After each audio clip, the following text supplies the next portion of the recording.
Welcome along to the Brands Hatch Indy circuit, where the NASCAR Whelen Euro Series is about to go racing for the first time in American Speedfest 10. The EuroNASCAR Pro category about to take to the circuit for the first time in racing action. First of two races, of course, across the weekend. And the American Speedfest alive, kicking, and ongoing. As you can see, we've got a Legends race going on at the moment. But in addition to that, of course, all sorts of festivities around the circuit. We have various demos of NASCARs from the United States, NASCAR Cup Series vehicles. We've got the prototype of the NASCAR Garage 56 Le Mans car here on display as well. And of course, there are probably literally thousands of American cars in and around the circuit as well. Tens of thousands of spectators taking to Brands Hatch for the 10th American Speedfest, a beloved and busy part of the Brands Hatch calendar. And the EuroNASCAR Pro category within the NASCAR Whelen Euro Series is a huge part of the event. And we're very much looking forward to bringing that to you shortly. We will have the grid walk coming up in the not too distant future. But as you can see, the Legends race has just ended, I believe. So we will soon have our cars taking to the circuit for this race. We're very much looking forward to seeing what kind of racing Brands Hatch Indy delivers to us in 2023. In 2022, of course, we had some brilliant racing between Alan Day and Gianmarco Ercoli. You saw a little clip of it there in our intro to today's broadcast. It got very physical. It didn't really go Gianmarco Ercoli's way ultimately. And of course, the championship did not end up going Ercoli's way either. But this year, without Alan Day, we still have a huge raft of challenges for Gianmarco Ercoli. And sure enough, the championship standings reflect that at this stage, with Lucas Lasser on top of the EuroNASCAR Pro Championship points. Lucas, who was meant to be in a one-off entry at the Valencia Circuit Ricardo Tormo, he's back for Brands Hatch now. He's in championship contention after all, and 7 points clear of Martin Dubek, the 2021 Euro NASCAR 2 champion. Mark Goossens and Anthony Kumpen third in the championship standings at the moment. Frederic Gabillon and Vladimiros Tsiotsis are also there in the top half dozen in the EN Pro Championship. Tsiotsis is the junior trophy points leader, and as you can see, Advait Deodar is the challenger trophy leader. But Lucas Lasser, I think, came out of Circuit Ricardo Tormo more than a little bit surprised with just how well the event had gone. Certainly there were some tangles. Of course, you'll remember Gianmarco Ercoli and Liam Hazeman's had a coming together in the second race at Valencia. Heated words between the two in the immediate aftermath of it. But as we saw during qualifying, they were on good, smiling, talking, friendly terms again. I know that Liam immediately apologised to Gianmarco Ercoli in the aftermath of that incident at Valencia last month. So we come into Brands Hatch with those two on a clean slate. We come into Brands Hatch with a very close and exciting looking championship battle as well. And certainly some more drivers who we can expect to move up the standings this weekend too, as long as their form, as long as their results match their pace. Sebastian Blekemolen did not get the result that he deserved, really, in one of the two races at Valencia. He had a car problem early on in race 2. You also, of course, have Liam Hazeman. He's only on 53 points, down in 11th place. That does not match his efforts at the Circuit Ricardo Tormo. Vittorio Gorelli, another one, Giorgio Maggi, all drivers, and Gianmarco Ercoli, all drivers who didn't quite get the cleanest end of the stick in that race. In those races, I should say. And I believe as we continue to wait for our cars to head out onto the circuit, we are going to take a little look at this Brands Hatch Indy circuit. Now, I'm only so qualified to talk you through the complexities of this 1.2-mile layout. So we decided to entrust the track guide to two drivers with a lot of EuroNASCAR experience.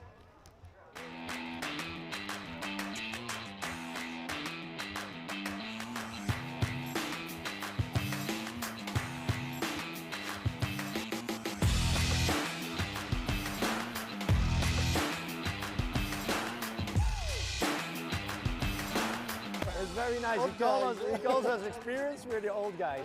The track is fantastic. It's a lot of uphill, downhill. First corner, as you can see, if you go here, it's really blind. You have to find the lines, and it's not so easy. They resurfaced the track. Did you see that? No. You see, he didn't even see it. I think it's a bit more slippery than it used to be. But it's a very fun and challenging track.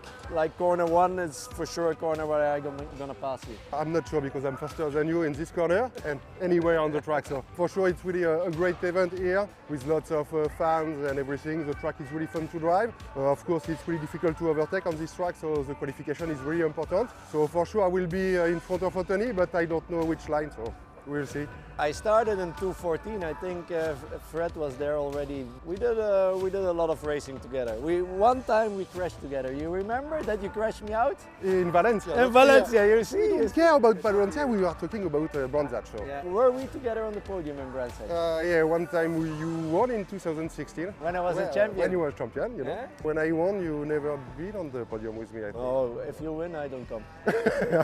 We raced really close together on many occasions, and he's a really fair driver. We always have a lot of fun together. Today we were like 2/10 of the fastest times. A little bit harder this year for both, but it's not an age problem, you know. It's just because we don't have the good feeling on the car right now, but we're going to work tonight, and for sure we will have a better car tomorrow morning.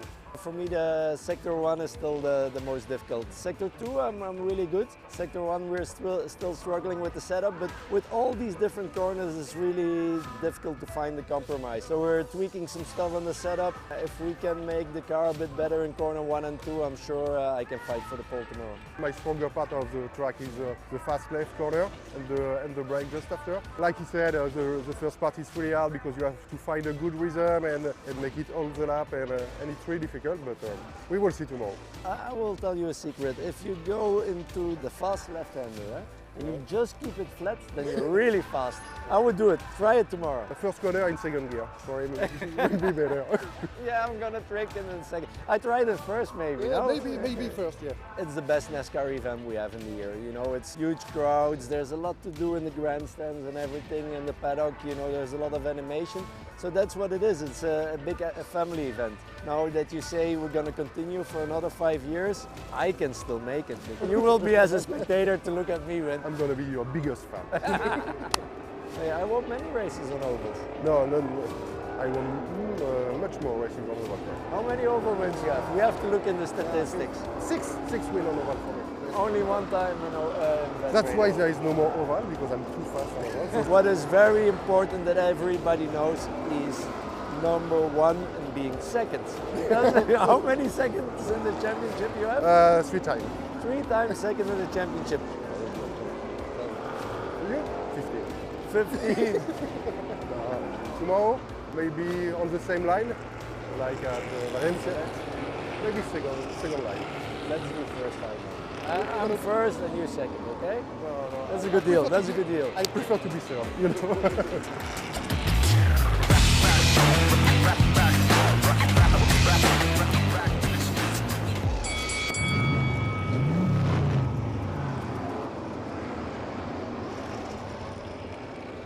Well, that was a lot of fun, wasn't it? Frédéric Gabillon and Anthony Kumpen, two of the elder statesmen in the EuroNASCAR paddock there. That was part track guide, part dirty laundry airing, and part Dick Dastardly style attempts at foiling the other driver's efforts. I don't think Anthony Kumpen's strategy for 30's bend, just take it flat, quite rings true in anything less than a Formula 3 car in terms of downforce. But great to hear from both of them there. You can really catch the fact that those two have a healthy respect for each other after years of competing against one another. And Anthony Kumpen, he'll be starting from the second row of the grid. Frederic Gavillon will be starting from row 5. So they're a little bit apart going into this weekend. It will be Gianmarco Ercoli on pole position. You see the 54 car already down there. And Liam Hasemans is going to be alongside him on the front row of the grid.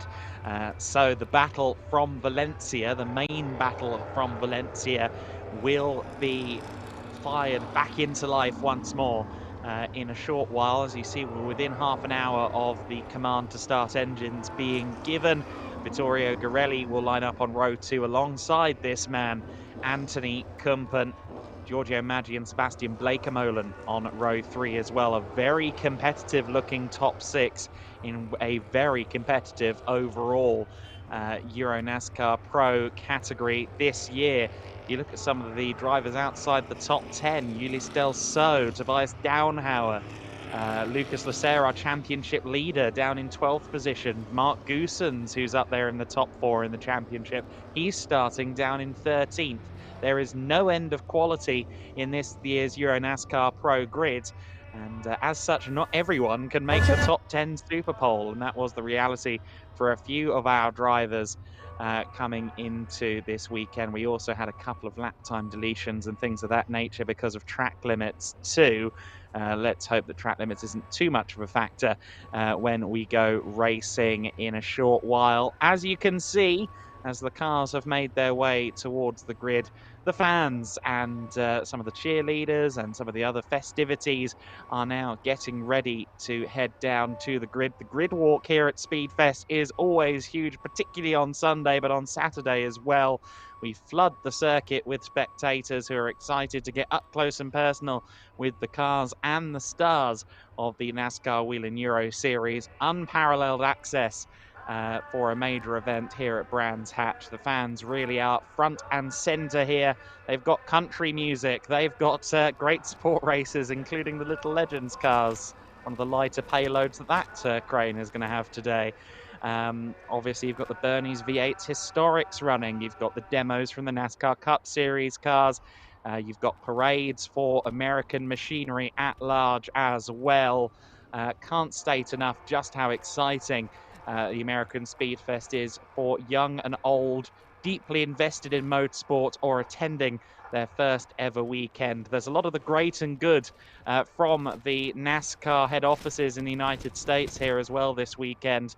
That is, of course, in part because not only because this is such a headline part of the NASCAR Whelen Euro Series calendar, but also because just 7 days ago, there was, of course, a NASCAR representation on the 75th anniversary of NASCAR at the 100th anniversary, the centenary running of the Le Mans 24-hour race. You had that wonderful Hendrick Motorsport prepared Chevrolet Camaro and the initial prototype version of that car that did a lot of miles at Road Atlanta in preparation for the Le Mans 24-hour effort is here in the paddock this weekend, or rather, it's on Colin Chapman Way on the road behind the main grandstands here at the Brands Hatch Indy circuit. And as you can see, our jewelers from last time out are with Andre Viegold. Let's go down to him now.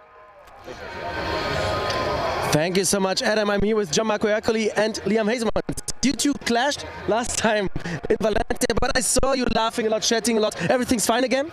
Yeah, it's fine. I and Liam don't have problem after Valencia. He's a good guys, and now it's another race. Good, we start in the first row, and I think it's possible to have a good race for the fun today. What is your plan to beat him? Yeah, well, plans, well, yeah, of course, so as he said, I in Valencia was my mistake. I also apologize for it. I admit it was my fault. But yeah, I think now we have also, as we said in qualifying, differences are really small.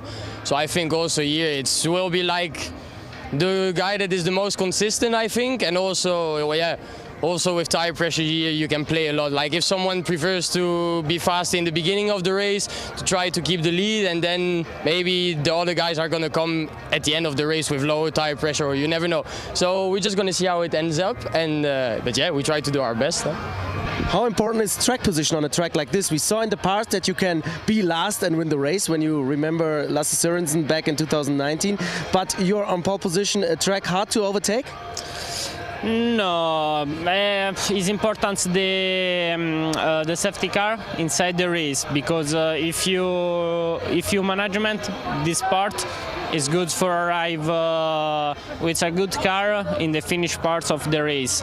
So it's important don't delay the tires and have a good speed for all the race. So if you fight in the first part, it's difficult you arrive to win to the finish, because the finish of the race for me is the most important of all the race. Speaking of mistakes, we have to head back now to Adam, but tell me why we had some rain showers. You promised us great weather here in Brands Hatch.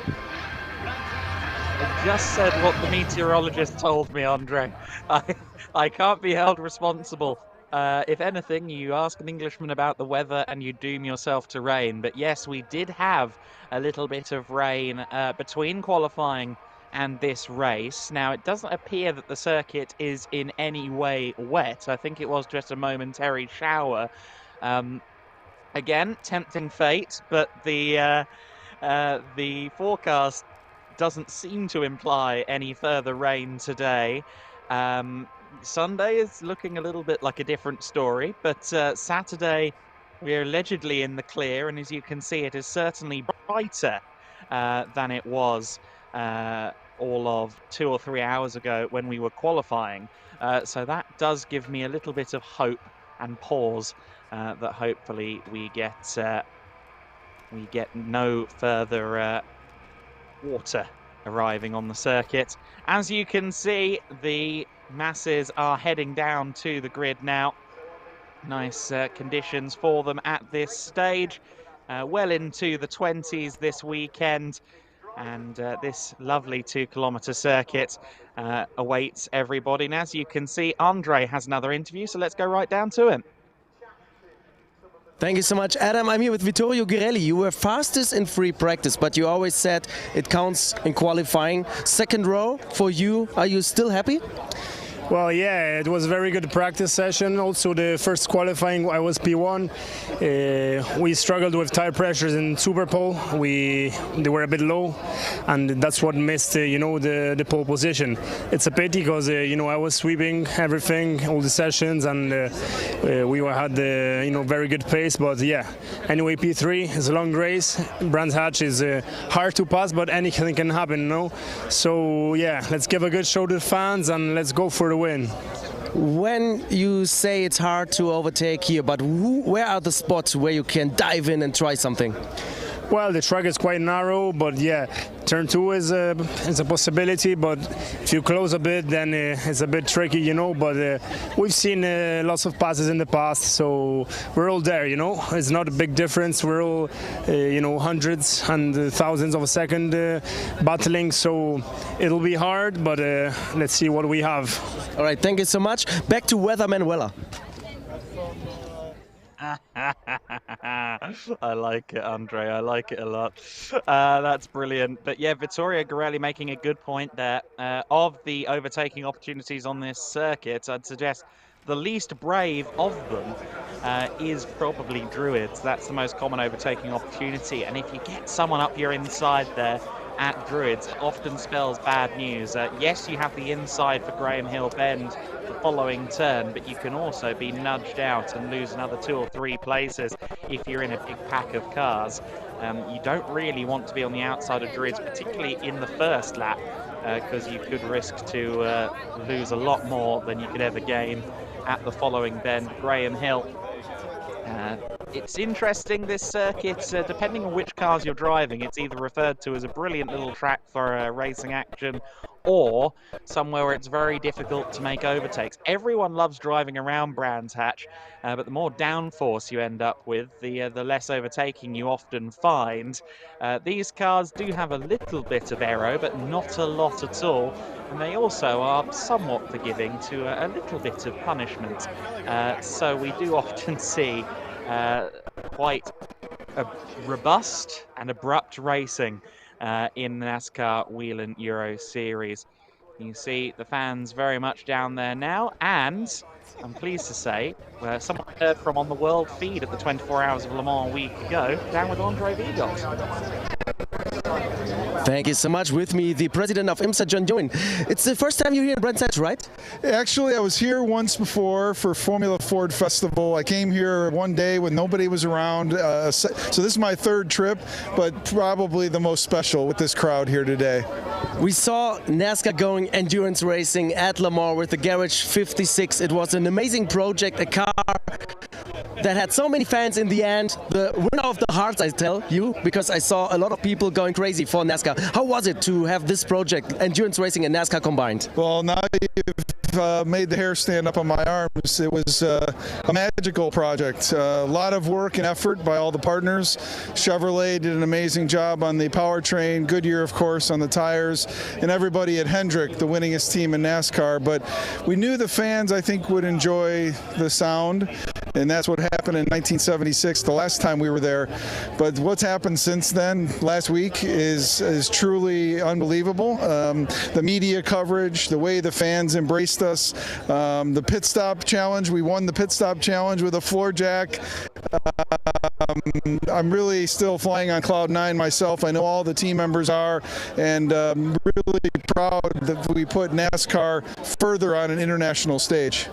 Okay, we talked about NASCAR, but we know IMSA is also part of the NASCAR family, so to say, with the new LMDH era, the new hypercars, the hype with all the OEMs joining. How is it for you to be part of this golden era? It's when I was a kid, I went to GTP races in the mid '80s, and I thought at that time, and it's been referred to that was the golden era. I think now we must be in the platinum era because, as you say, the manufacturers have come, which we're excited about. The racing is been fantastic in IMSA. The first 4 races, we're heading to the Salem 6-hour at the Glen next weekend. But to see the convergence globally, allowing those same cars to race in the World Endurance Championship, at Le Mans, and in all the IMSA WeatherTech Championship, it's a very special time for our sport. We need to ride this momentum, and hopefully the fans who are here in major numbers today are the biggest beneficiaries.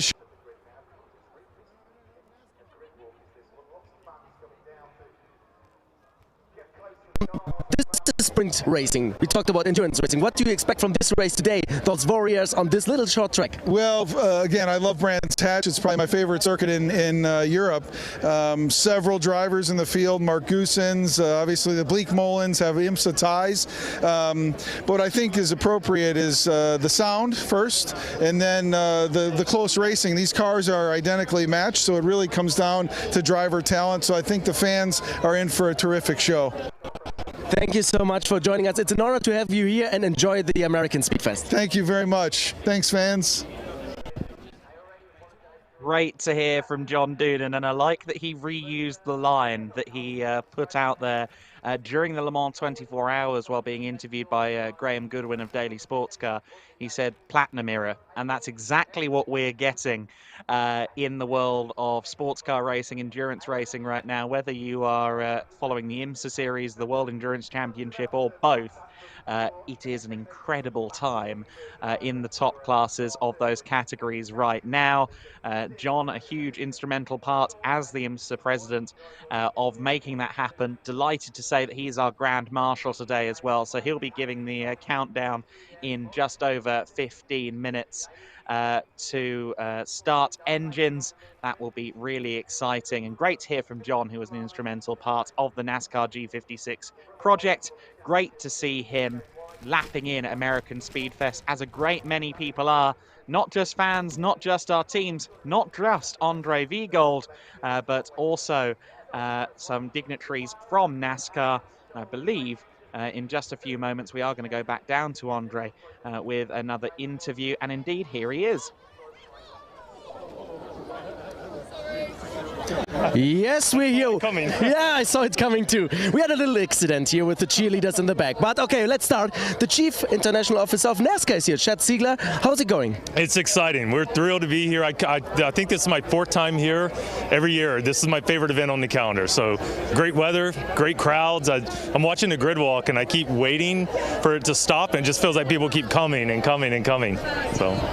NASCAR is a US-based series, of course. You have your roots in North America, but the international part is growing and growing with the new series in Brazil. We have Canada, we have Mexico, and now since 2012, Europe. What about the core market, Europe? How important is it for NASCAR? It's super important. I mean, you can just look at what you're seeing here today when you see 30, 40,000 fans coming out to enjoy our style of racing. So you look at Europe, you know it's a motorsports culture. People love racing here. Probably one of the longest and deepest motorsports culture there is. So it's something we're proud to be a part of and excited to be here, but it's very important. EuroNASCAR extended the contract with Brands Hatch until 2028. So this also means we have a long-term commitment from NASCAR to Europe. Yeah, so long-term commitment, excited. I mean, we ourselves this week, we've got probably 45 guests that we have brought from all over Europe to come see this event. So every year I come, it gets bigger and bigger and bigger, and the smiles. So it is really exciting to know that we're here for long term. Thank you so much. Enjoy the event. Yeah, thank you guys for everything you do. It's exciting. Thank you so much. Back to Adam. Such a huge time for NASCAR on either side of the continent, of course, or either side of the Atlantic, I should say, given the fact that in South America they've extended to Brazil. Of course, being the 75th anniversary year, there are festivities. There's a feeling of nostalgia and history, while the NASCAR Cup Series in America comes into what is very much a new era. Of course, the Gen 7 car still being refined and perfected, and we've seen a lot of exciting racing with the Gen 7 out there already. And of course, we're going to go street racing in Chicago in a few weeks' time in the NASCAR Cup Series. So a lot to be looking forward to, hot on the heels of the one of the bigger 75th anniversary celebration hallmarks, that being the G56 car running at the Centenary Le Mans 24-hour race. So many people within the organization, so keen on their history. John Doonan, speaking to him earlier on, of course, we heard he was there watching GTP in its original iteration back in the 1980s. He referenced 1976 and the Torino and Charger in NASCAR spec running at the Le Mans 24 hours.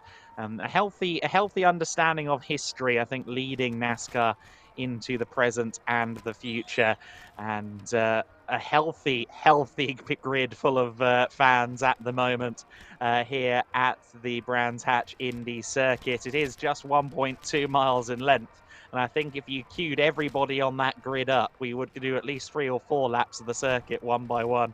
Massive amount of spectators for American Speedfest once again on this, the 10th running of the Speedfest. And we are going to go down now to Giorgio Maggi and Andre. Thank you so much, Adam. I talked to the IMSA president. I talked to the chief international officer of NASCAR. We have a lot of NASCAR guys from the US coming here to watch you race. How does it feel as a European NASCAR driver to be appreciated so much from a big organization like this from North America? I think most of the time we don't really realize it until really after the race, especially now since we're so focused on the cars and just focus on the setup and getting everything ready for the race. You don't really think about it, but now you say that, quite some pressure now. And also, do you realize this when you take a look behind us? A lot of people coming to see you, cheering for you, waiting for you to start the engines and, yeah, perform, to bring a show to them, because for them it's the best weekend of the year to enjoy this kind of motorsports.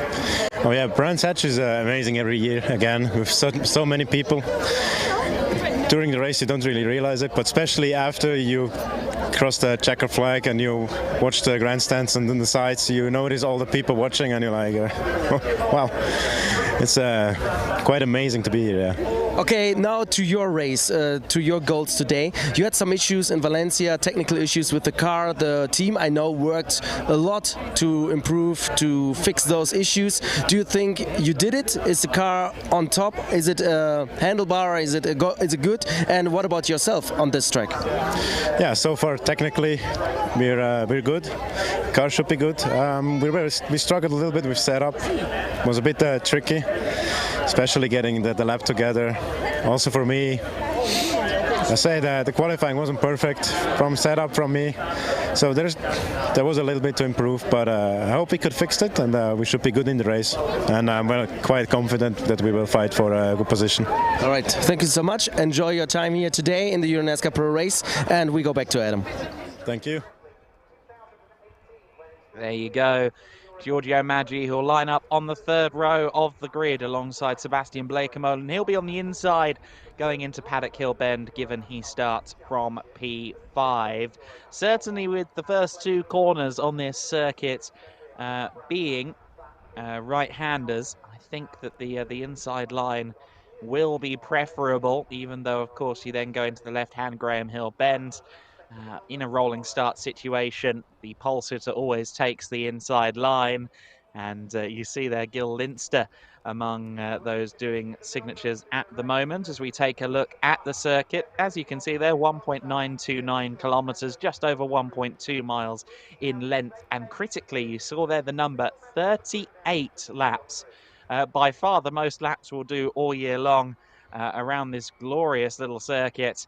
And Paddock Hill Bend, of course, the opening salvo, you descend what feels like 5 or 6 stories before arcing back uphill through Druids, back down towards Graham Hill Bend. A decent overtaking opportunity to be had there. The Cooper Straight follows. It's got a little kink in the middle. It's barely a straight, if we're being completely honest. Then you've got the Surtees S Bend into Clark Curve and Clearways. It's short and sharp, yes, but it is an incredibly technical layout. It's a circuit that challenges even the most steadfast, experienced of drivers, and we look forward to seeing them out there in just a few moments in anger for the first time this weekend. Of course, they've already had qualifying, but our first race of the weekend is coming up shortly.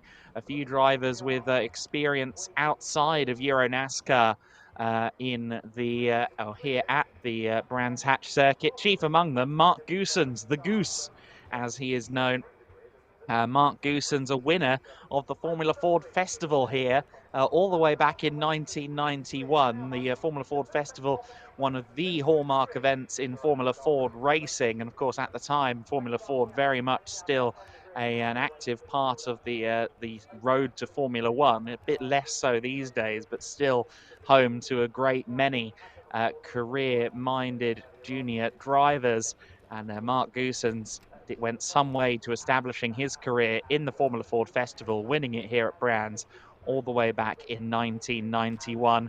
He's been just about everywhere and driven for just about everyone since then, and has been running in EuroNASCAR for the past several years, and shares that 56 car from Cal Racing, the Pop Art liveried car, with Sven van Leer, who we'll see in the EuroNASCAR 2 race. He's also a very experienced driver in his own right. Let's go back down, though, to Andre.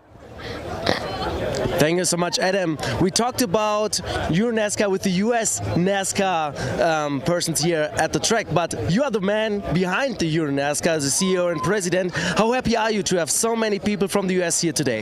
Yeah, it's absolutely great. You know, since 15 years right now, we are working closely together, and each year it's growing. We have even bigger crowd and bigger action. So that's just a super feeling to be there. And but the cool thing in that is the most important thing is that future is it's much brighter than what we did already. So it's just a step. You know, we are not yet where we want to go. So we keep growing, we keep pushing, and obviously with our US friends and our effort combined, we will have a even bigger and better product in the future. And we had the news that we extended the contract with Brands Hatch Circuit until 2028. Also a long-term commitment for EuroNASCAR. How important is it to have an amazing track partner like this? Yeah, it's amazing. You know, the 10th anniversary with Brands Hatch, the 10th anniversary with Valencia. It's also our 10th anniversary with our title sponsor, Whelen Engineering. So I think it's all about, you know, creating long-term relationships with the willing to build something together. And once again, we are super happy when you look at the crowd and so on, but we always have ideas with our partners to make it better. So those fans, they really deserve to get us for the next 5 years, and we are also fully focused also to prepare the next event for Italy and Czech Republic. So now it's very important for us to work always on long-term perspective, because you cannot just bring a show to those fans and then let them down the year after. So for us, that's key to really install a great event in every country of Europe. So we keep pushing. All right, merci beaucoup, Jérôme Galpin, and we go back to Adam. Enjoy the race.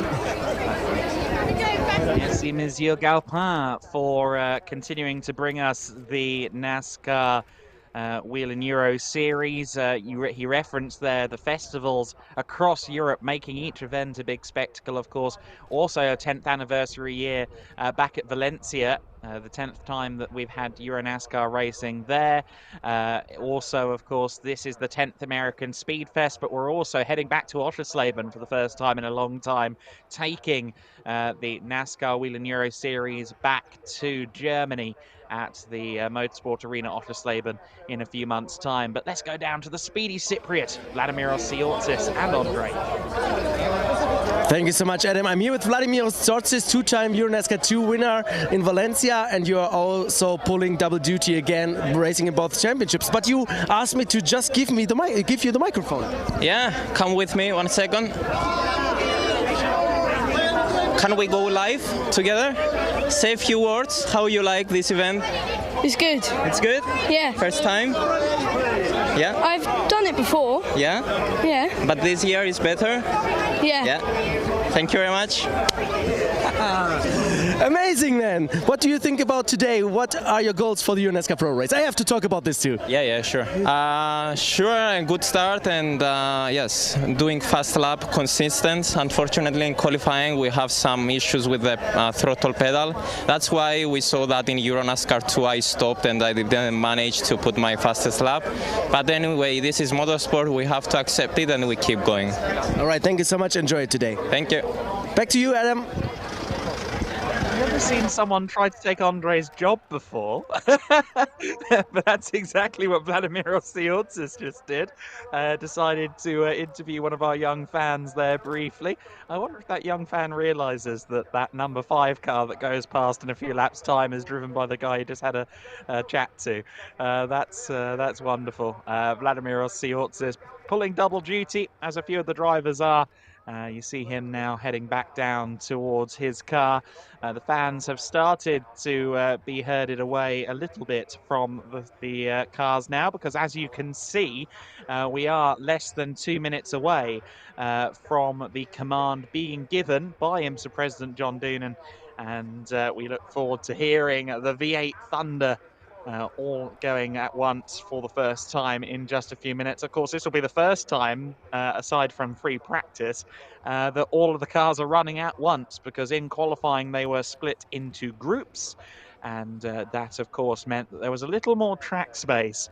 Suddenly, the room for error and the room for your car in general will go down considerably when this race gets underway. We're going to have 25 cars heading down to the first corner, fighting for room, fighting for capacity in Paddock Hill Bend, and then onwards into Druids. Cannot wait to see this race unfold. The NASCAR Whelen Euro Series always brings a show, particularly here at Brands Hatch. It does feel like a circuit that is just made for this sort of racing. We're down under 60 seconds now from that countdown command from John Doonan, so the cars will be fired up in just a few short moments, and it'll be great to hear the engines roar. We've had so many different American soundtracks, broadly V8s of course, throughout the weekend, be it the Cup Series cars in the demos, the thousands of road cars from various American car clubs around the facility. And as you can see, plenty of Americana being celebrated, not just cars, but just every facet of American culture being celebrated.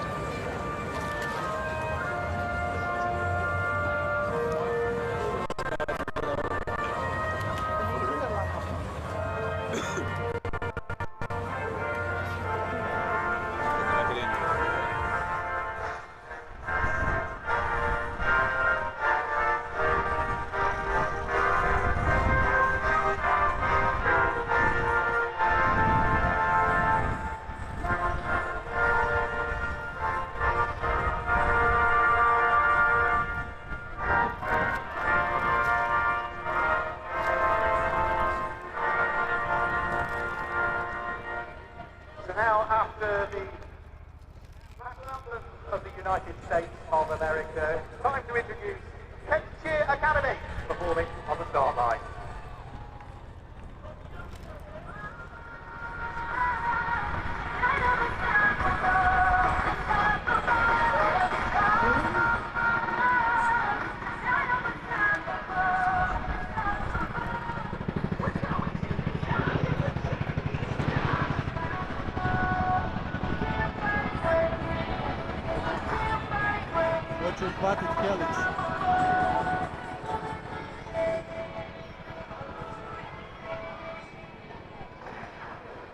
So the cheerlead continues as, we have a bit of a fly past going on as well.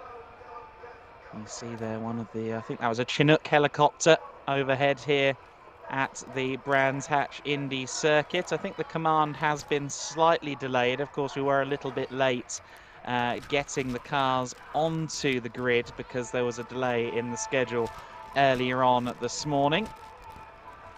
I tell you what, they are brave to be doing that on tarmac, aren't they? These cheerleaders, the ones that get hoisted into the air in particular. Really impressive athleticism. I think a lot of people on this side of the continent don't realize just how much cheerleading is revered in America. The Dallas Cowboys cheerleaders, NFL cheerleaders at large. It's a rigorous selection process. It's a really quite a competitive sport almost in its own right, cheerleading in major US sports leagues. And a great emulation of that we're getting here. And oh goodness me, that looked like one of my dives back in my swimming days there. That could have been a belly flop. But brilliant to see this, as well as all of the other American festivities that we have here at the Speed Fest. Its 10th anniversary year, and well, certainly more than 10 cheerleaders. That was a big cheerleading squad. I don't think we've had such a large one on the grid before. I think there was a good 20 or 30 people there. So a big cheerleading squad there, and thank you to them for putting on a show. Drivers are just in the process now of doing the last few checks and balances in their cars. Of course, understandably, they Steve, we might not be far away from the start commands.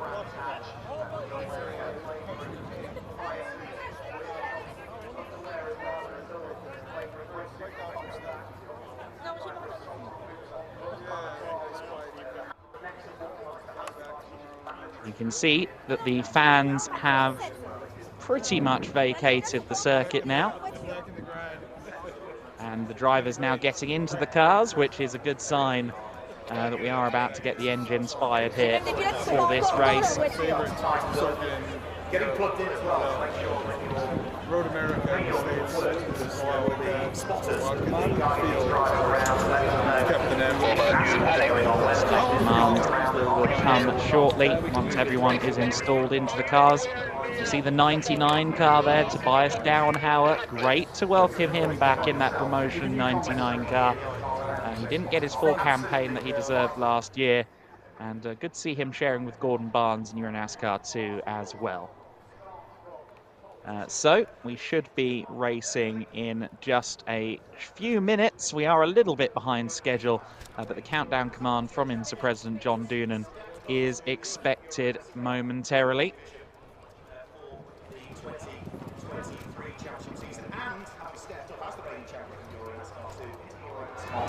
House on the outside of the front row, Whelen claimed his first win of the 2023 championship season when we got things underway at Circuit Ricardo Tormo in Valencia.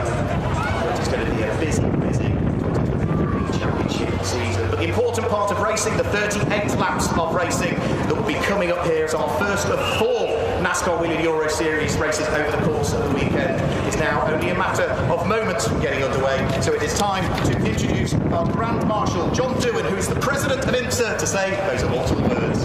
Brands Hatch fans, are you ready for some NASCAR? On behalf of NASCAR and all of my teammates there in the France family, drivers, start your engines!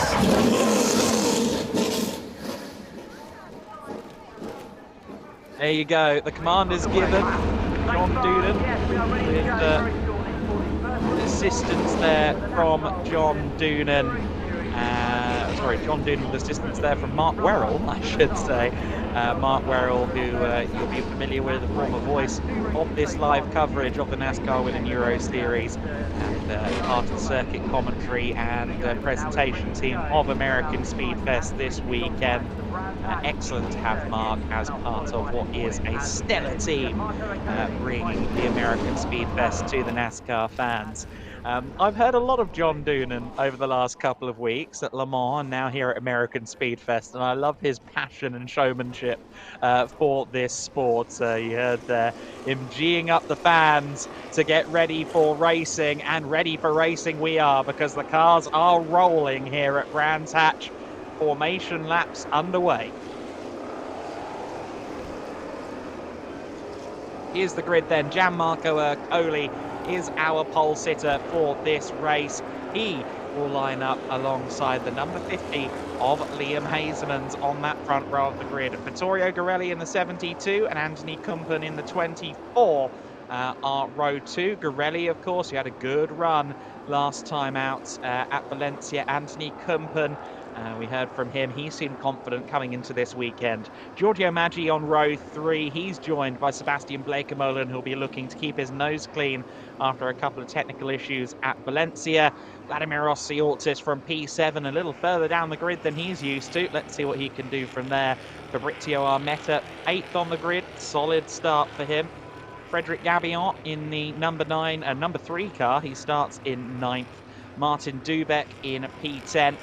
And that is our top 10. I believe we'll have 2 formation laps here, as is part of the course around this short Brands Hatch Indy circuit. So the rest of the grid, row 6 is Tobias Downhauer in the 99, alongside Lucas Lasser in the 64. Mark Goossens in the 56. He starts from 13th alongside Ulysse Delceau. Neo Lambert and Riccardo Romagnoli in the 65. That's row 8. Worth noting, Romagnoli has lost 10 points in EuroNASCAR 2.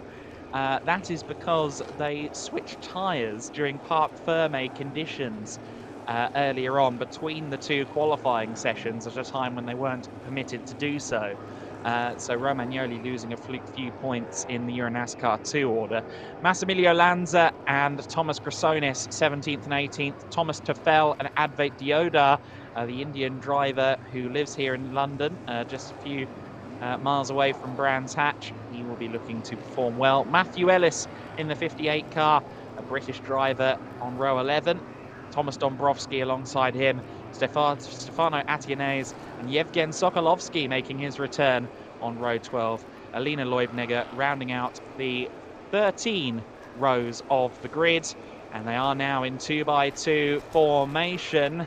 We've got 25 V8s and an electric vehicle on the circuit. the Tesla's about to make way for the thunder of our Ford, Chevrolet and Toyota cars. All powered, of course, by the same 5.7-litre small block V8. We're about to hear 25 of them thunder down to Paddock Hill Bend. It's the one time of year that Kent becomes the 51st state of the United States of America when EuroNASCAR and the American Speed Fest roll in to Brands Hatch. And we are about to get the first of the EuroNASCAR Pro races rolling. It's round 3 of the 2023 EuroNASCAR season. And let's go racing for the first time this year. The lights will go out momentarily. And we are racing for the first time. It's Gianmarco Ercoli on the inside of the front row. He should surely lead into the first corner, but Liam Hasemans tries to go around the outside of him. Vittorio Garelli and Anthony Kumpen still side by side. We've got someone slowing up there. That looks to me like Vladimiros Tsiortzis potentially slowing up. And that's a huge shame for Vladimiros, if so, because of course he had an issue in EuroNASCAR 2 qualifying. And it rather suggests that he might not have that issue resolved. There is the number 5 car. What a shame for Vladimiros Tsiortzis. He looked so chipper and optimistic about the race to come. And sadly, it's only lasted one corner for him. Hopefully that car is considered to be out of harm's way, out of the firing line. As we get ready to finish lap 1 of 38, it is Gianmarco Ercoli in the race lead. Liam Hasemans watching on from second place, keeping an eye on the 54 car. Vittorio Garelli still there in third ahead of Anthony Kumpen. Then it's Sebastian Blake-Molen. Giorgio Maggi, the first of the juniors, he runs 6th overall. Exciting racing here in the early stages. I should of course say Liam Hasemans also a junior.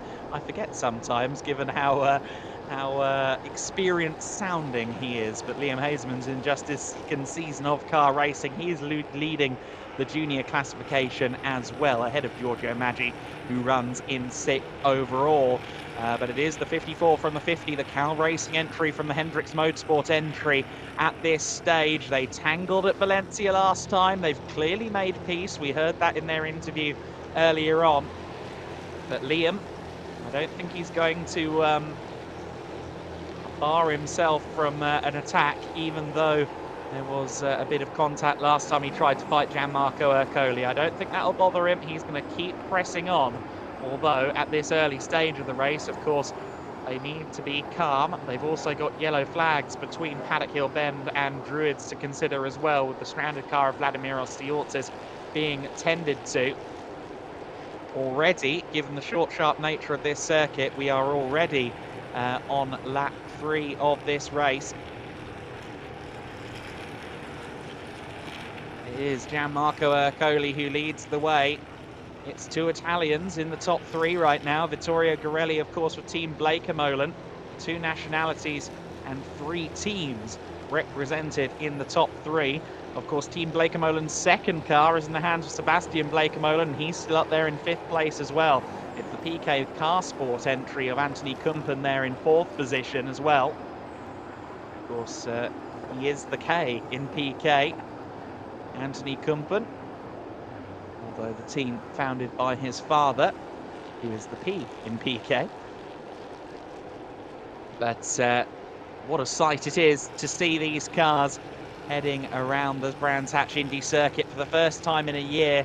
It always feels like it's been too long when we get back into the swing of the racing here at the American Speed Fest. And at the moment, Gianmarco Ercoli firmly in control, and looks to me like he's building a gap over Hasemans. What's the gap this time? It's 0.675 of a second. It's almost 7/10 to the good. A good 2/10 quicker on that lap alone, Gianmarco Ercoli. Looks like just about everybody, with the sad exception of Vladimiros Tsiortzis, has gotten through the first few laps cleanly. Still got 24 cars running, all 24 across the line to complete the 4th lap of the race. And Liam Hasemans, I think, unquestionably coming under more and more pressure now from Vittorio Garelli. It did sound in the interview before the race between Ercoli and Hasemans, it sounded like Hasemans had maybe gone for a setup, a tyre pressure configuration that suited the early part of the race, but I don't think that's what's happened in reality, because as you just saw there, he has been dropped to third place. Vittorio Garelli has gotten through into P2, and Liam Hazeman is down to third, and now he's under pressure from Anthony Kumpen. The Hazemans and Kumpen names are usually teammates in years gone by. Not on this occasion, though. Liam Hazemans and Anthony Kumpen now fighting for third place. Hazeman's fighting to stay in contention in these early stages. He cannot be swallowed up by the pack here. That would be really unfortunate for him. Lucas Lasserre, who started in 12th place, he's now running in 10th. He did briefly get himself up into 9th place, but he's now been demoted back down to P10 by Tobias Downhauer, who has moved up into P9. But you see Liam Hazemans, he's had a couple of wiggles on this lap alone. That car does not look comfortable underneath him. And Anthony Kumpen, I'm sure, is making note of that. He's just waiting for his opportunity to strike. Hazemans, I'm sure, is hoping that the car comes to him as the race goes on. But right now, it's looking very snappy, particularly under braking or when he's off the throttle. It looks like the car really starts to shake and rattle and roll underneath him. They do have to be careful. It's lap 7 of 38, so still over 30 laps to go around this circuit. Does seem as though Hazemans is holding on to the back of Garelli. It momentarily looked like he was going to struggle more.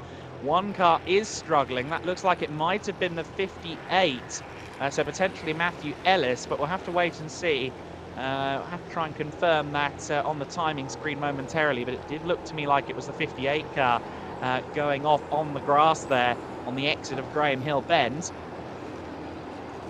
And sure enough, Ellis is falling through the order, so it was Matthew Ellis who dropped 3 positions on that lap down to 22nd place.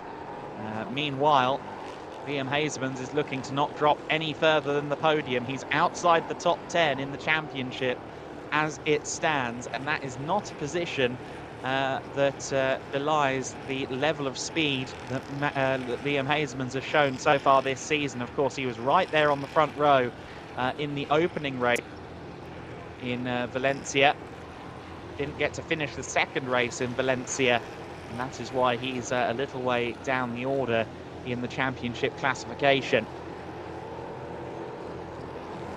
There is that 72 car holding strong in P2 at the moment.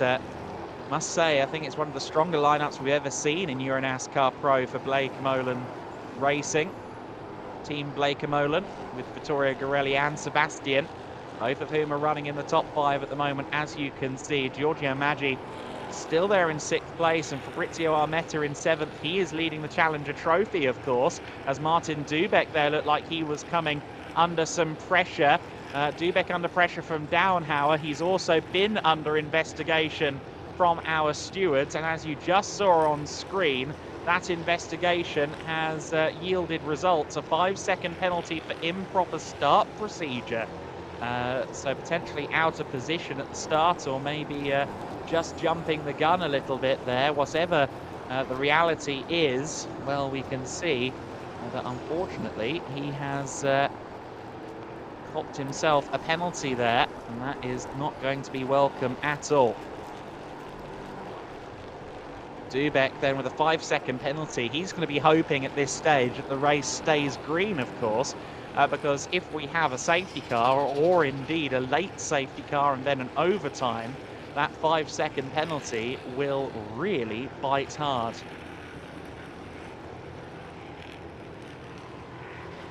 So Dubeck and Downhauer running, and a bit of bodywork there coming off, I believe, Fabrizio Armetta up ahead. So the Challenger class leader, Challenger Trophy leader, just shedding a bit of bodywork there.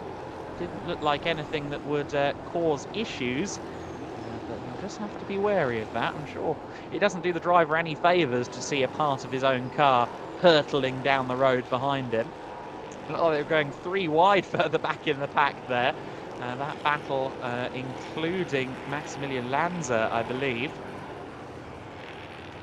And a bit of a kick up of the dirt there from Thomas Tafel, I believe that was. No, I think that may have been Giorgio Maggi in one of the other yellow cars. Yeah, Giorgio Maggi up in 6th place, just kicking up a bit of dirt going through Surtees Bend. Already completing lap 11 of the race, then on to lap 12, and it is Martin Dubek that we're watching at the moment. He is there in 8th place, but he's got a penalty looming large over his head.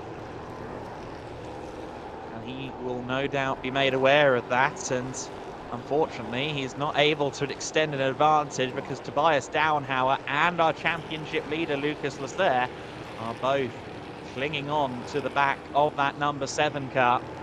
Dubek, who knows what to do to win a championship, he did it in EuroNASCAR 2 in 2021. Had a very solid opening to his EuroNASCAR Pro campaign. Is further up the standings in Pro than he is in EuroNASCAR 2. He's second in the EuroNASCAR Pro standings, following Valencia, just 7 points back from Lucas Lasser. So it could well be a big deal come the end of the season if Lasser can get himself ahead of Martin Dubek.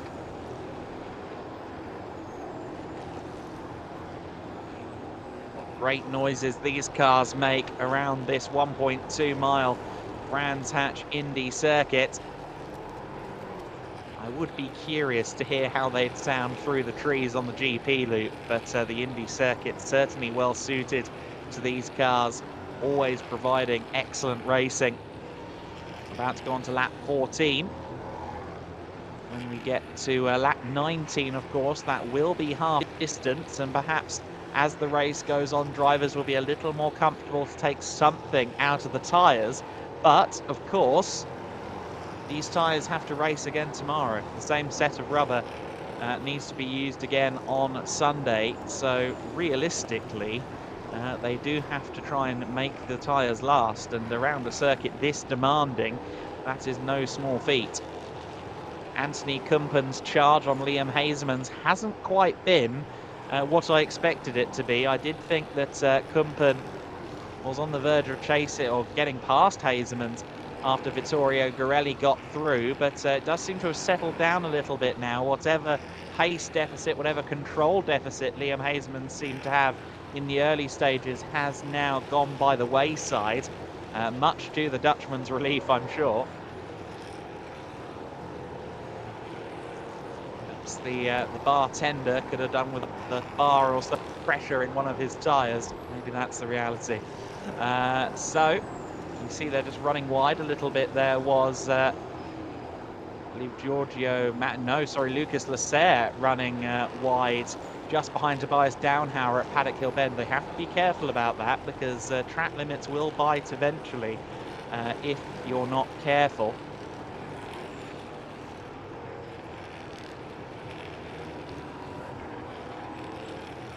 So we can see Martin Dubek just with a car length or two now over Downhauer behind him. Fabrizio Armetta, leader in the Challenger class, is his next competition. Of course, for Martin Dubek, he wants to spend as little time fighting as possible. What he needs more than anything in the world is the opportunity to break free of everybody and try and build a gap to those behind to quell the potential losses of that 5-second penalty that looms large over his head. Both Riccardo Romagnoli in the 65 and Alina Leubnegger in the 94 have gone into the pit lane. So 2 cars suffering problems in the early stages. Hopefully the cars are okay. Of course, in Riccardo Romagnoli's case as well, he needs the same car for the EuroNASCAR 2 race in a little while. So I'm sure he'll be actively involved in getting that car back out onto the circuit for this afternoon's EuroNASCAR 2 race. And you know what? After looking like he was going to potentially have to fight Anthony Kumpen to stay on that podium, I'm starting to get the feeling that Liam Hazeman's is coming up trumps, and he's now closing in for sure on Vittorio Gorelli. Now I'm just wondering if he has indeed managed to go along with his father Twan Hazeman for a setup for a tyre pressure amount that has now brought the car into speed, brought the car into contention, in the second half of the race. That would be a masterstroke if so, and that's the impression I'm getting. Martin Dubek, though, slowing down. Martin Dubek coming to a halt there at Surtees. Hazeman's not close enough to Gorelli for a move unless he can really get a good run down the hill towards Druids, which isn't an impossibility. No, Hazeman's not close enough for a move at Druids Bend. But what was going on there with Martin Dubek? Oh, we've got a car off. Car in the barrier. Couldn't quite tell who that was from this range. Martin Dubek is into the pit lane. Was that Advait Deodar? I think it might have been Advait. Martin Dubek is back in, and it looks like he's got damage. I don't think that was a mechanical problem. I think that was potentially damage, although maybe a part failed on the car all of its own. But moreover, Advait Deodar has found the barriers there. It looked like he'd got some assistance as well from another party. We got a car in the gravel then on the exit of Clark Curve into Clearways. Race is still green for the time being on lap 19 of the race.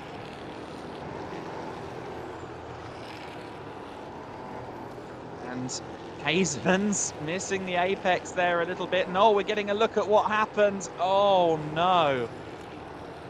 Martin Dubek went for the pits last minute. Massimilio Lanza had to swerve out of the way to avoid him, and Advait Deodar was the innocent party in that one. Dubek had not committed to the pits yet because he was on the outside going through Clark Curve, so everyone had gone past him on the inside.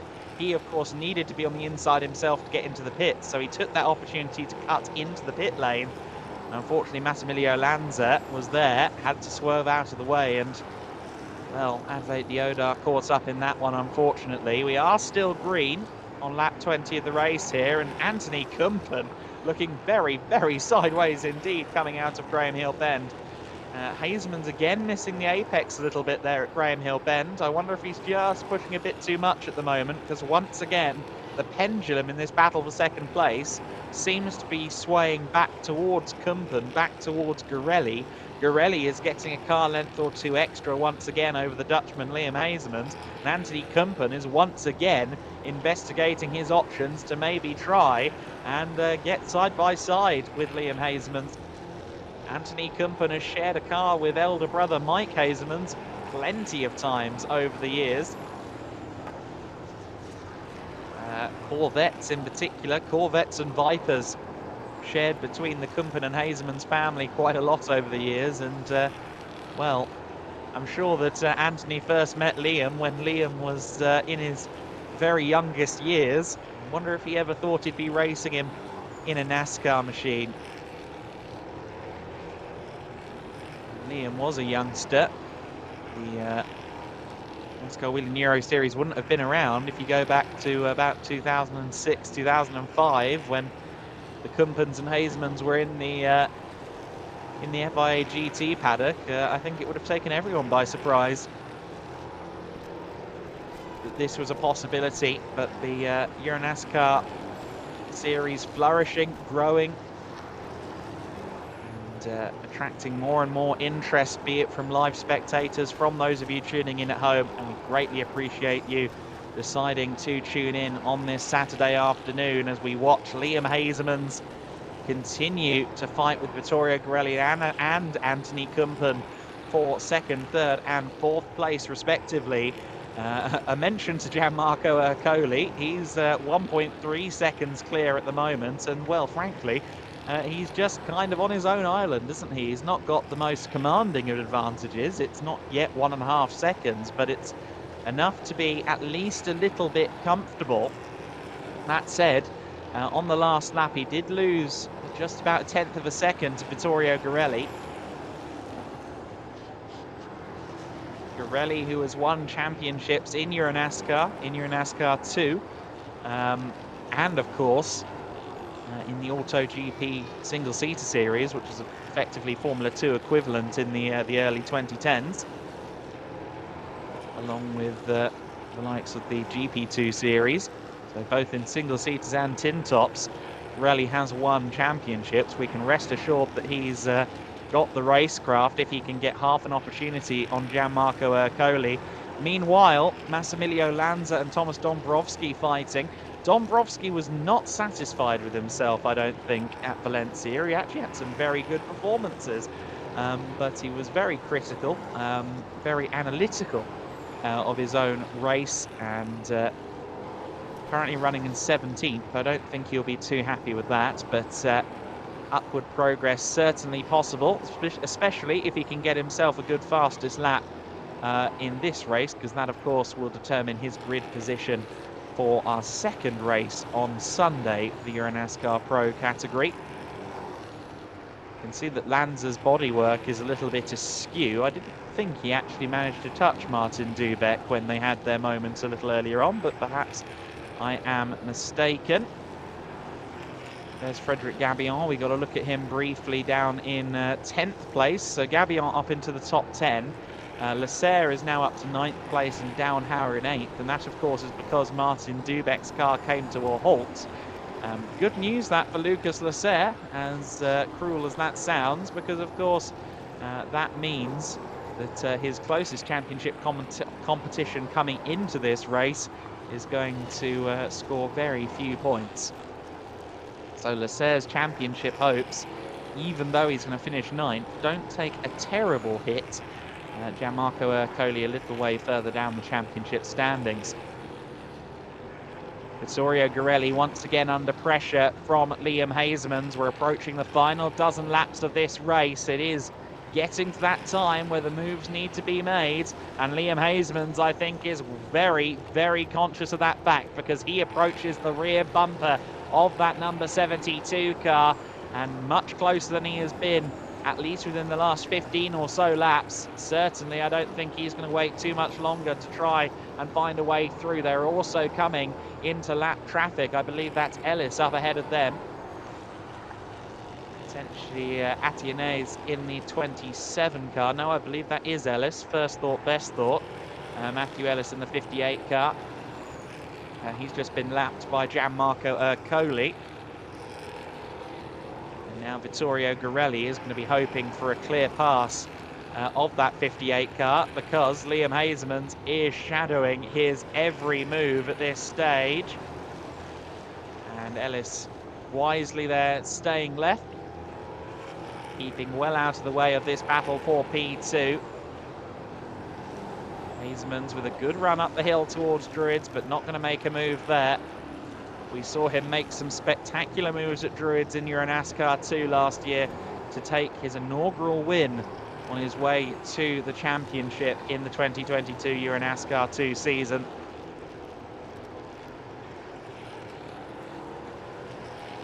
We'll see how Alberto Nasca performs in EuroNASCAR 2 a little later on this afternoon.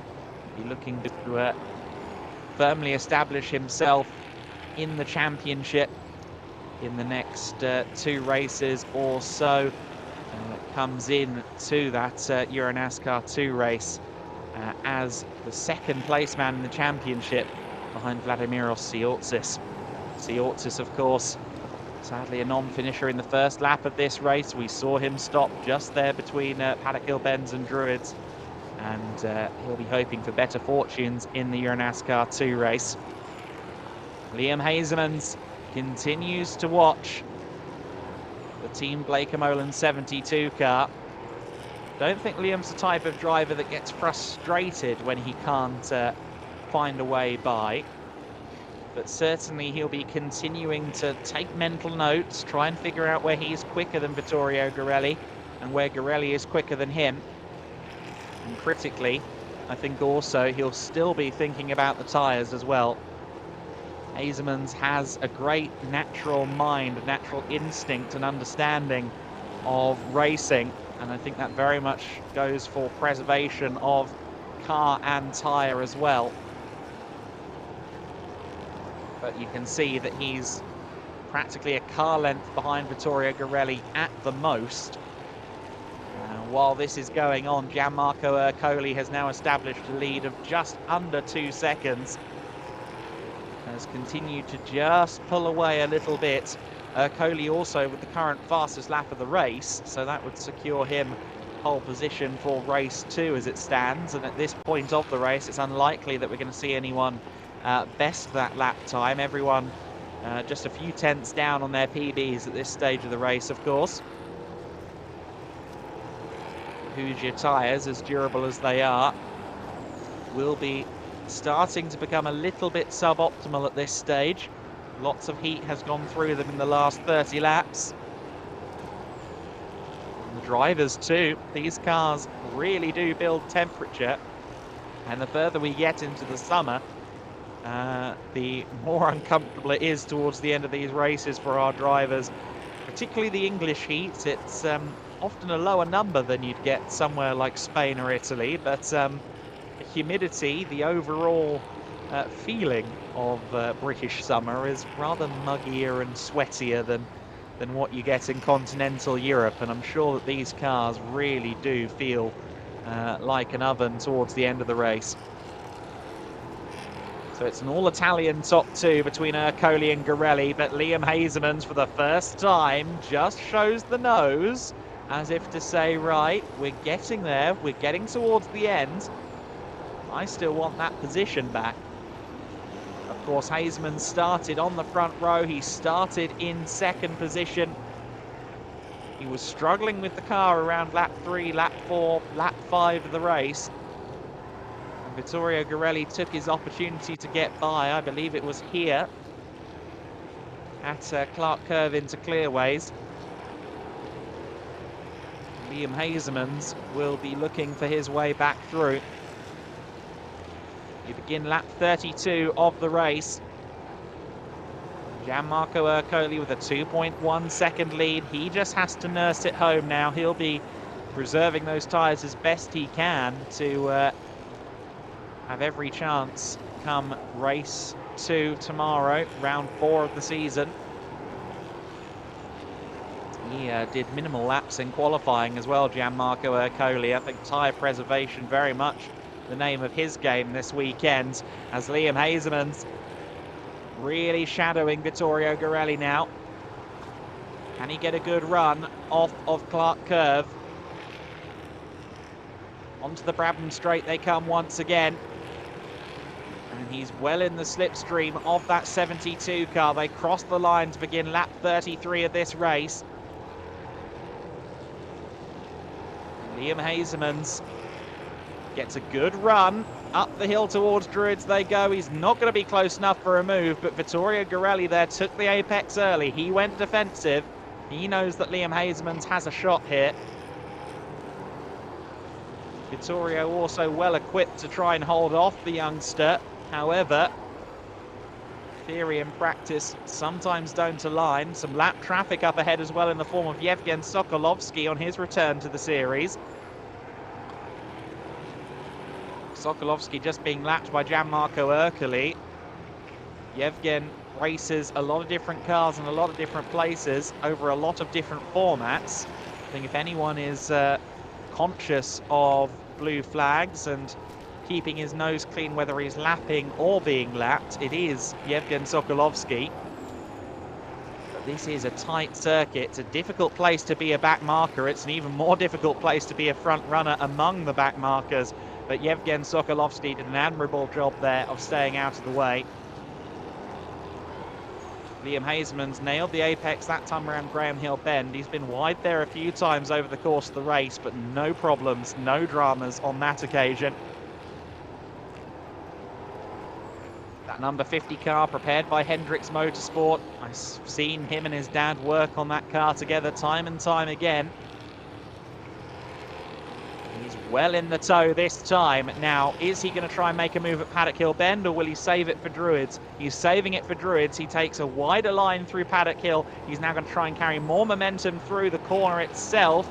I don't think, though, he's going to be close enough into Druids Bend, but you can see the theory of what he's attempting. He's taking a wider berth into Paddock Hill Bend to try and minimise the angle of the corner and get a superior run down the hill and back up the hill towards Druids. It's Halewood's Hill, of course, famously here at Brands Hatch.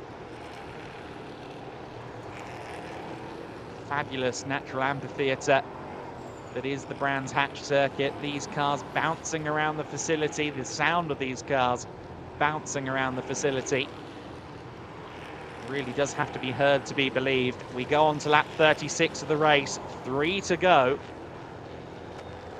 And time is now very much of the essence for Liam Hasemans. Lucas Lasser is also challenging Fabrizio Armetta further back in the pack. He's just a couple of tenths away from the back of Armetta in the 55. That's for 8th place and a couple of championship points for Lasser. But we watch on as Hasemans looks for a way past Vittorio Garelli. Doesn't look like it's forthcoming before the end of this lap. Although he will once again do everything in his power to get a good run down the Brabham Straight towards Paddock Hill. He didn't really get the best of it that time, I don't think. Certainly Garelli took a slightly wider berth going into Clark Curve and through clearways. But there goes Hasemans, carries a lot more speed through the first phase of Paddock Hill Bend, but goes wide coming out of the corner. Again, there's only so much leeway given in that regard over the course of a race distance. It's the penultimate lap of the race though, and I think Liam Hasemans is starting to throw caution to the wind a little bit. They head down the Cooper Straight and through Surtees Bend for what will be the penultimate time. The gap has come down between the leader and this battle for second place, but only marginally, and only because Gianmarco Ercole is allowing it to happen. Ercole is firmly in control as he goes on to the final lap in the number 54 Cal Racing car.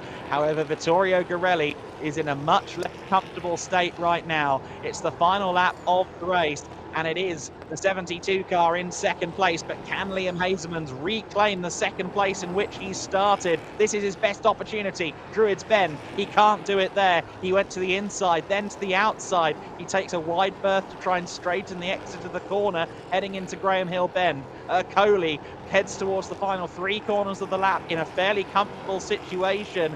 But Vittorio Garelli still wiggling in the seat. He's got Liam Hasemans behind him. Hasemans is right on his bumper. They approach Clark Curve and clearways for the final time. I don't think there's anything that Liam Hasemans can do.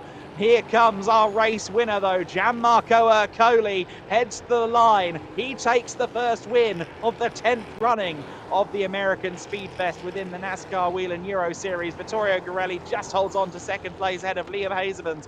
Kumpen and Blake Amolan will round out our top 5. 6th place, Giorgio Maggi, Tobias Downhauer in 7th, and Fabrizio Armetta doesn't hold on to 8th place. I mentioned that Lasser and Armetta were close, and on the final lap, Lucas Lasser has got himself up into 8th place. So Lucas Lasser will finish 8th. Good from 11th position on the grid. He made up 4 places, and that will be solid for his championship. However, this is a banner day for Gianmarco Ercole, who was 14 points back in 7th in the championship coming out of Valencia. The points table coming out of Valencia was extremely close. There were a dozen cars within 20 points of points leader Lucas Lasser. So really, really competitive looking this season. Of course, a lot of dramas befalling our front runners in the second race in particular at Valencia. Getting a replay then of the start. Martin Dubek, I think the problem for Dubek was that he was just way off the back of Fabrizio Armetta at the start. And that is why he ended up with a 5-second penalty. Not that it mattered, of course, because his car would ultimately retire. Vladimir Siotzis also retiring in early doors. A huge shame for the driver of the number 5 car, Siotzis, who was running 6th in the championship and was leading the junior trophy standings. He won't be leading the junior trophy standings after that. If anything, I think it could well be Liam Hasemans that leads junior trophy after this race. But Gianmarco Ercole, we saw him being led towards the Colin Chapman Way, the road at the back of the circuit. He will be presented to the fans on the podium. Also understood that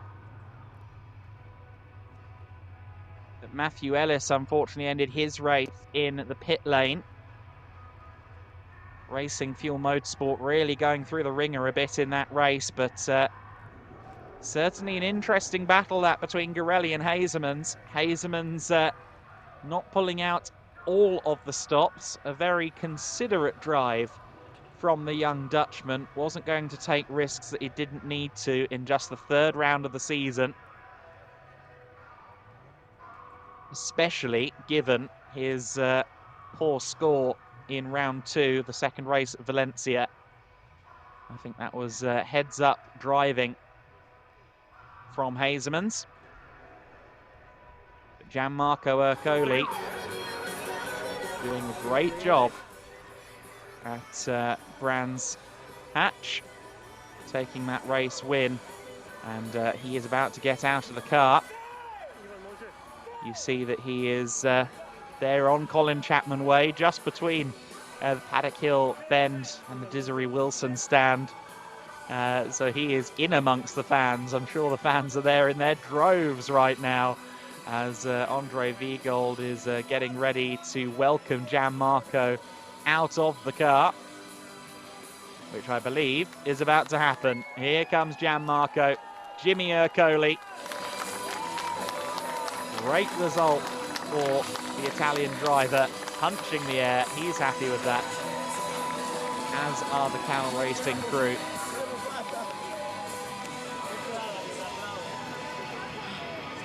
They will be very optimistic coming out of that race. A huge boost to Ercoli's title aspirations at a circuit where last year it did feel a little bit like it started to unravel. Admittedly, he was still championship contender well into the season, but when he made that contact last year with Alan Day and destroyed the rear of his car, destroyed his chances of finishing the first race, it felt like things were pointing in the wrong direction for Jimmy Ercoli. This time, though, he's in victory lane. He's with Andre Viegold, and he's with his Cal Racing crew, who are apparently very light, because that was an easy lift for a driver that's just done 38 laps of racing around the Brands Hatch Indy circuit. Andre, I think, is about to intervene and get an interview with our race winner. The Cal Racing crew disbands, but now Andre's lost Jimmy. Here he is. Let's speak to Andre Viegold and Jimmy Ercoli.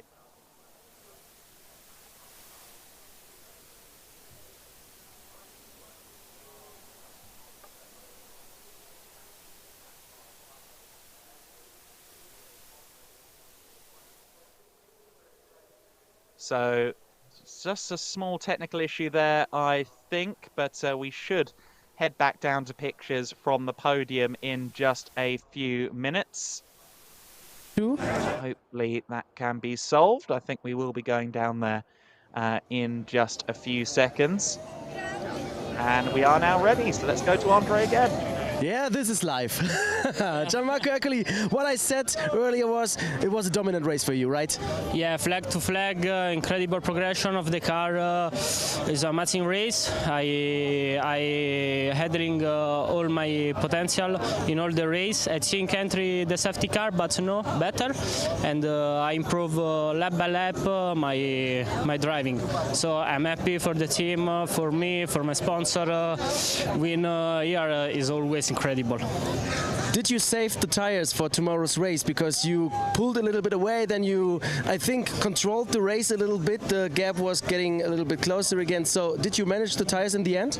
Yeah, management the tires, but in behind of me, so go very fast. So I management after I try to have a hot lap, and to the finish I see a good distance, and the tire have a high temperature. So management all and arrive to the win. So incredible race. So now I have something for you. Just take this, open it. You have to do something. There's a sticker, and the sticker belongs on top of your. Yeah, you can put it now right here.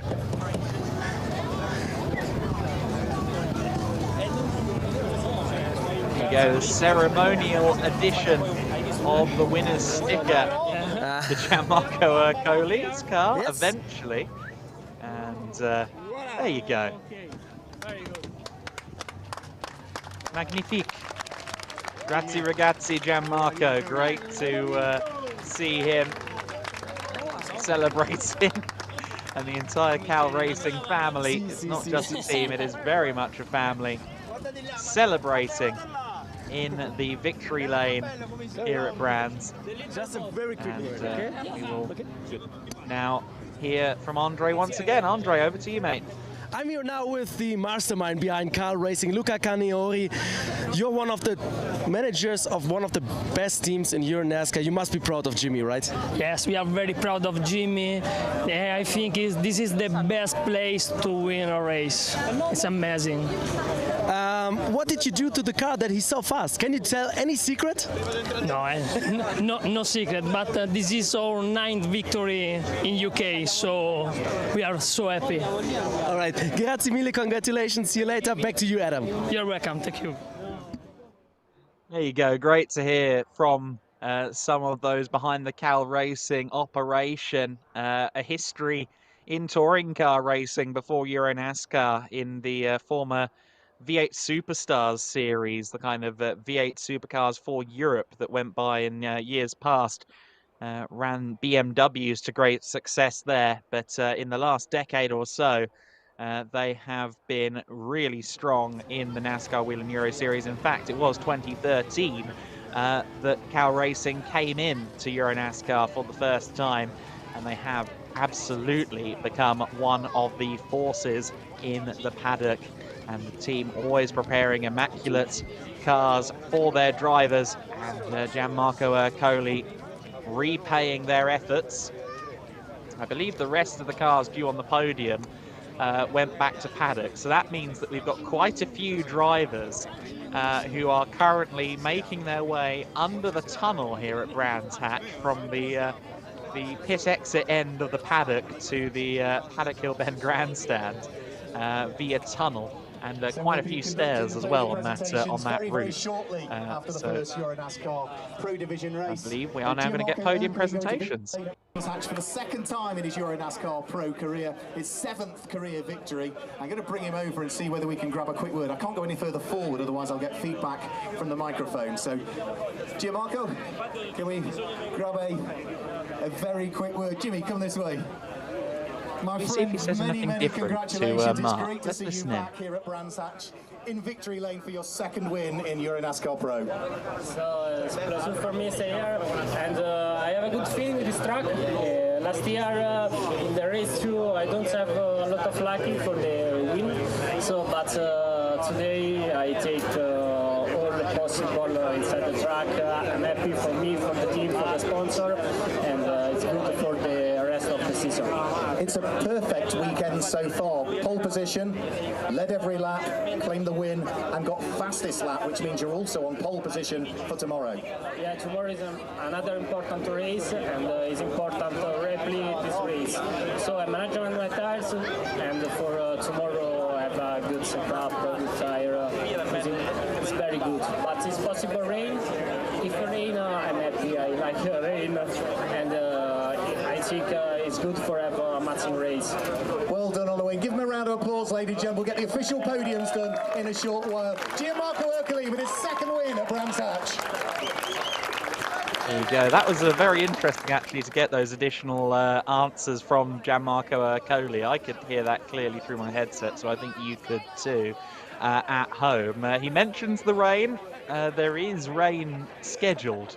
There is rain on the agenda tomorrow. But for now, let's go to Tobias Downhauer and Andre Wiegold. Thank you so much, Adam. You are with a brand new team from Germany, Motion, the debut of the team and your comeback, and it went well. Yeah, it went quite good. Unfortunately, the qualifying wasn't that good for us. We gambled a bit and we didn't reach the Super Bowl, 11th place, so it was a bit unlucky for us, but we did a good race. We had really fast lap times. I could finish 6th place, so pretty happy with that. We had a good pace, and I'm looking forward for tomorrow's race.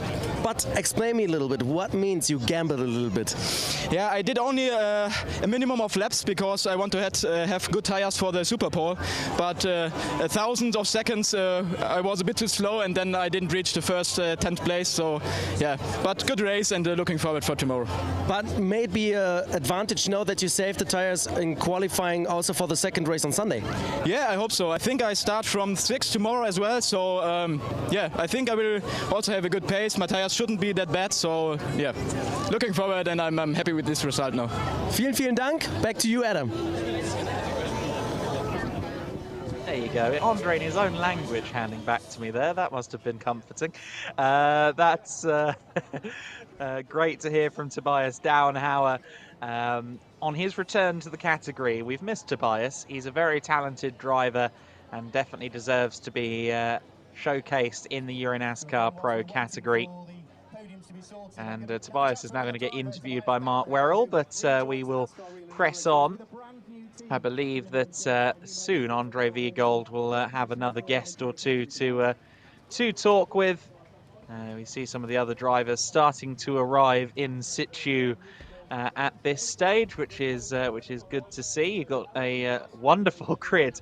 Is that a Lowe's Jimmy Johnson car? It's certainly a Gen 4 type NASCAR on the front of that grid for the Bernie's V8 series.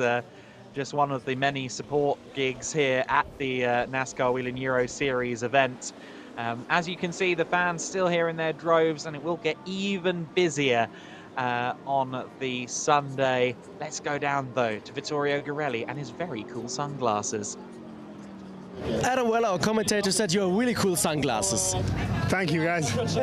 How was the race for you? You had an intense battle with Liam Hazelmans, right? Yeah, I mean, the start was good. I kept my third position. I was struggling with traction a bit all the race, so I couldn't do much more, you know. I found a way through with Liam, and then we battled through all the race. Hope the fans enjoyed, you know. It was a good race. And it wasn't enough for the win, but we try again tomorrow. We're starting P2, so looking forward to it. Tomorrow, when we have the same weather, you're on the same tires. If we have rain, you switch to rain tires. What is your preferred option, rain or sun? Well, for these conditions, I don't mind. I am really, this weekend I'm fast with, I think, both conditions. I'm on it. Mindset is good. Team are doing very good job. So yeah, big thanks to my sponsors, the fans, and let's go for it tomorrow, whatever the weather is. Grazie mille, congratulations, see you tomorrow. Cheers, guys. Back to you, Adam. There you go. As Andre gets increasingly surrounded. Andre, there's some very tall people in the paddock. Please be careful. But yeah, Vittorio Garelli there. He doesn't mind what the weather does. I don't think any racing driver will ever willingly admit to being scared of the rain, but some of them really don't like it when the conditions get wet. The racing continues here at Speedfest then, as the podium ceremony will take place shortly. Here comes Liam Hazelmans with Andre Viergold. Yeah, ready. You tried everything to regain the second. What was missing to overtake Vittorio? No, I mean, he just drove a really strong race. You know, the thing is, I made a mistake there. Like, I went a bit too wide, and then, yeah, he just, cut the inside. So, yeah, I also didn't try to keep on the outside or whatsoever, just taking some points for the championship. And, the thing is, I tried everything, but just, with the experience, you know what to do. I mean, he just closed the inside, going really slow throughout the corner, and then, just tried to block me to not make a switchback, to get a better exit. I was always on his bumper, tried everything, but I thought about doing a dive bomb, but I thought, just try to keep the car like this for my teammate after also, so yeah. Still, you won the junior trophy. Do you think about that championship as well? Yeah, of course. No, definitely. At least I'm first in junior. Tomorrow we start third. So one plaque back from today, but on the inside, so I think it's a bit better. So we try to do a better job tomorrow. Dankjewel, tot ziens, and back to Adam. Yes. There you go. Great to hear from Hollywood, Liam Hazelmans, as he heads off to the podium ceremony, which I reckon is going to be shortly. We'll have that podium ceremony. as the drivers are pretty much all there and ready to go. But great to hear from Liam. And as he mentioned there, Vittorio Garelli really didn't put a foot wrong in that race. When he did have to defend, he did so in such a way that he didn't lose time. And that is the ultimate way of defending. You can, you know, be all arms and elbows and lose half a second a lap and end up with second or third place through 20th all on your back bumper if you try too hard. But what Garelli was doing was very measured, very conservative defending, and it paid off for him with his second place finish. Liam Hasemans with the junior trophy win. He'll be more than happy to take that trophy, take the junior trophy win in addition to the overall podium, and get some good points on the board here at Brands after a slightly difficult run last time out at the circuit Riccardo Tormo. Two circuits of immensely different character, it must be said. We've gone from a flat 2.5 mile circuit, well, not quite flat, but certainly not the most undulating circuit in the world in the form of the circuit Riccardo Tormo, to the Brands Hatch Indy circuit, which really fluctuates up and downhill, corner to corner. Each corner presents its own unique set of characteristics, cambers and challenges, and it is a very special facility, one that's revered by drivers for many good reasons. Liam Hasemans figures out which step he needs to be on. It's that one, the third step of the podium. Here's Mark Werrell talking us through it. It's a win in round 3 of the championship. His 7th career win and his first of the season for Gianmarco Ercoli. We'll hear the Italian national anthem for Gianmarco. Congratulates his fellow competitors. Heads on to the top step of the podium, and now it's time for the national anthem of the winning driver.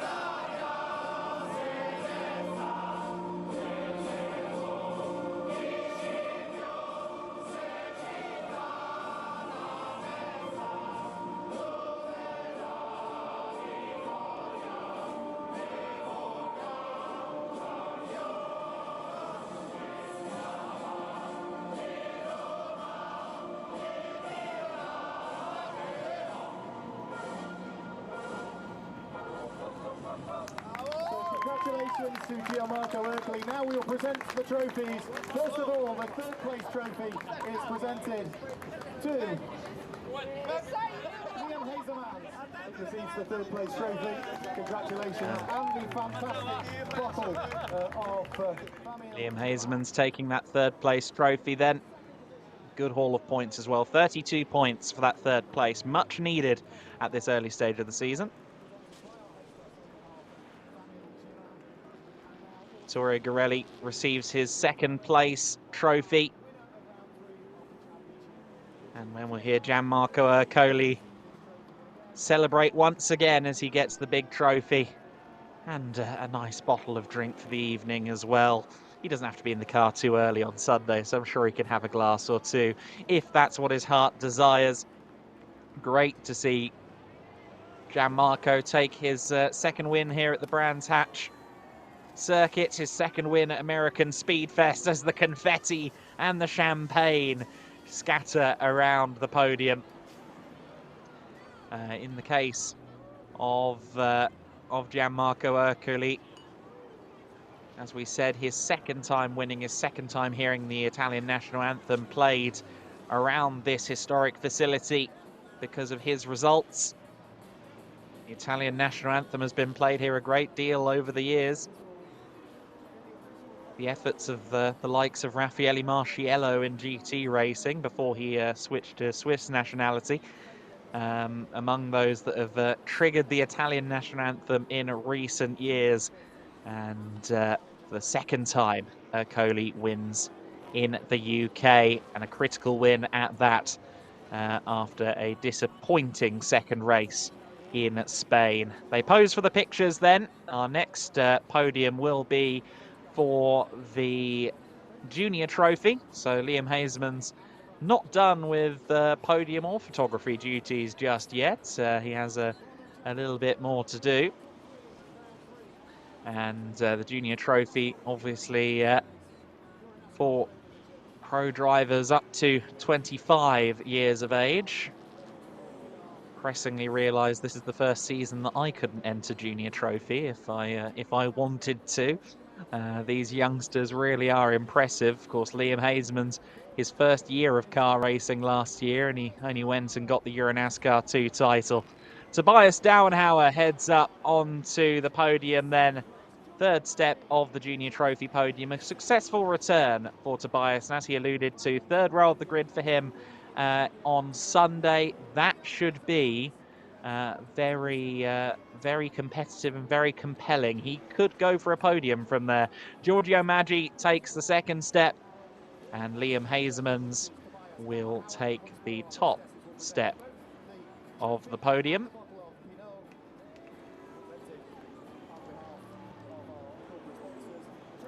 And the bottles that our podium are getting, in addition to the trophies, are Pinot brand champagne or sparkling wine, and Pierre Belin, I should say, presenting on behalf of the Guerin family, partners of the NASCAR Whelen Euro Series celebrations. So our thanks to Pinot, Pierre Belin, and the Guerin family for their generous contribution to this podium. The Challenger Trophy podium will be our third and final of the broadcast before we prepare for EuroNASCAR 2 in a little while. And here comes our Challenger Trophy podium. Max Lanza comes up onto the third step of the podium. Thomas Toffoli will join him second. And of course, Fabrizio Armetta, who ran comfortably within the top 10 all race long. He'll have a lot to be happy about, I think, based on his pace in that race. Armetta will take the Challenger Trophy top step. Congratulations to Fabrizio on another very solid showing. Armetta in the 55, of course. We saw him lose out on the final lap to Lucas Lasser, but nonetheless, a ninth place finish for Armetta, the only Challenger Trophy runner within the top 10. A good day in the particularly warm office of a EuroNASCAR driver. So Armetta receiving his trophy and his bottle of Pano.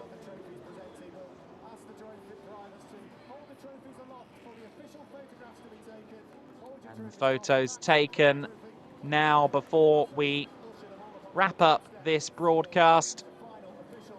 A nice freeze frame of our Challenger Trophy drivers, some of whom have some more racing to do before the end of the day in the EuroNASCAR 2 category.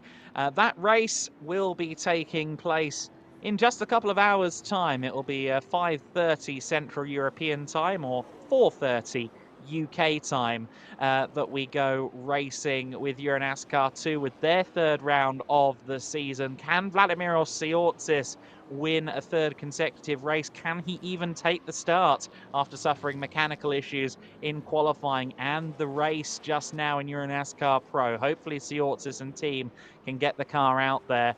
Of course, more racing to come from EuroNASCAR Pro as well on Sunday, as well as round 4 for the EuroNASCAR 2 category. So lots more to come from Brands Hatch and American Speedfest.